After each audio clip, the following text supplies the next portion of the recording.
Most of our dealers don't know you can change the wallpaper and customize it on the IQ Panel 4 and now the IQ Panel 5. Let's take a look at that process now. Open up your photo frame app and click Add. Next, click on the Default button and look down for Panel AP.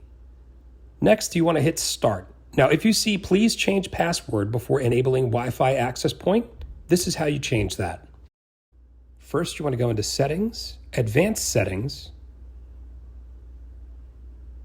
Next, you want to hit Installation, Devices, Wi-Fi Devices, and Access Point Settings.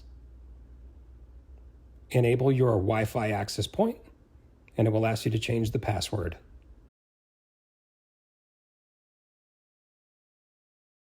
Once this is complete, go back into the default menu, click Panel AP, and a QR code will display.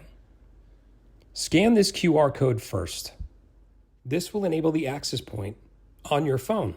Next, you need to open your browser and put it into private mode. You'll need to open Safari, click the two little boxes on the bottom right, and then select private mode. Turn on locked private browsing, and now scan the bottom QR code. If it comes up with this error message saying this connection is not private, click Show Details and scroll down to Visit this website.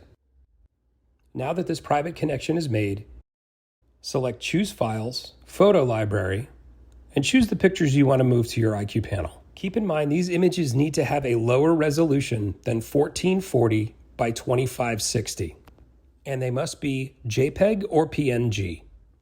Then send images. Once uploaded successfully, you can back out and see your uploaded images, now in the slideshow. This customization feature is free on all of our IQ panels. Residential customers love seeing their own pictures on their panel, and you can even work with your commercial customers to put their company logo on their panels as well.